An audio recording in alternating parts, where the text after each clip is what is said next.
Assalamualaikum warahmatullahi wabarakatuh. Perkenalkan, nama saya Nur Samsi Ramadan dengan NIM 2409387003. Di sini saya akan mempresentasikan tentang perbandingan HTTP, MQTT, dan COAP.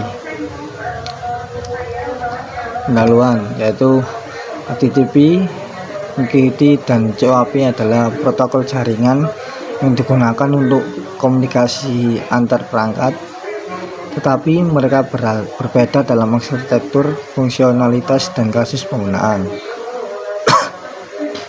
Nah, untuk HTTP sendiri yaitu atau yang disebut Hypertext Transfer Protocol, fungsinya HTTP dirancang untuk mengambil dan mengirimkan data berbasis teks seperti dalam web melalui internet.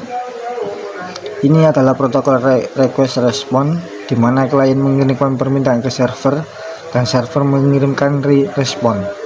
Biasanya digunakan untuk komunikasi stateless, artinya setiap permintaan independen dari permintaan sebelumnya. Untuk karakteristiknya yaitu berorientasi koneksi, relatif berat overhead tinggi, cocok untuk transfer data besar, dan biasanya menggunakan port 80 HTTP atau 443 HTTPS. Sangat umum digunakan di web dan aplikasi mobile. Perbedaan utamanya yaitu HTTP dirancang untuk komunikasi web yang kaya informasi dan tidak efisien untuk perangkat dengan sumber daya terbatas atau koneksi yang tidak andal. Selanjutnya yaitu MQTT atau disebut Message Queuing Telemetry Transport. Fungsinya yaitu MQTT adalah protokol penerbitan langganan atau dalam kurung publish subscribe yang dirancang untuk komunikasi mesin ke mesin dalam kurung M2M dan Internet of Things IoT. Perangkat menerbitkan pesan ke topik tertentu dan perangkat lain berlangganan topik tersebut untuk menerima pesan. Untuk karakteristiknya yaitu ringan, efisien, cocok untuk koneksi yang tidak andal, dan ideal perangkat dengan sumber daya terbatas. Menawarkan kualitas layanan dalam kurung QoS yang berbeda untuk memastikan pengiriman pesan yang andal. Biasanya digunakan untuk aplikasi real time dan pemantauan jarak jauh. Perbedaan utamanya yaitu MQTT sangat efisien untuk transfer data kecil dan koneksi yang tidak stabil, berbeda dengan HTTP yang lebih cocok untuk transfer data besar dan untuk koneksi yang stabil. Yang selanjutnya yaitu COAP atau yang disebut Constrained Application Protocol. Fungsinya sendiri yaitu COAP adalah protokol yang dirancang khusus untuk perangkat yang sangat terbatas sumber dayanya seperti sensor di lingkungan IoT.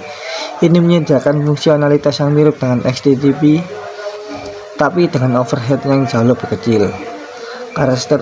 Karakteristiknya sendiri yaitu sangat ringan, dirancang untuk perangkat dengan daya pemrosesan dan memori yang terbatas, cocok untuk koneksi yang tidak andal, dan sering digunakan dalam jaringan dengan bandwidth rendah, menggunakan UDP sebagai lapisan transport. Perbedaan utamanya yaitu COAP lebih ringan dan lebih efisien daripada HTTP dan bahkan MQTT untuk perangkat yang sangat terbatas sumber dayanya. Ini juga dirancang untuk bekerja di jaringan dengan keterbatasan bandwidth dan kendala yang rendah. Nah, untuk tabel perbandingannya tersebut bisa dilihat fiturnya arsitektur, fiturnya HTTP, MQTT, dan COAP sendiri di request response, publish subscribe, request response COAP mirip HTTP. Bobotnya untuk HTTP berat, untuk MQTT ringan, untuk COAP sangat ringan. Untuk koneksinya sendiri HTTP berorientasi koneksi, untuk MQTT berorientasi koneksi, bisa resisten atau tidak. Untuk COAP tidak berorientasi koneksi atau UTP. Untuk kendalan STP tinggi, MQTT dapat dikonfigurasi atau dalam kurung QoS. COAP sendiri yaitu rendah, bergantung pada implementasi.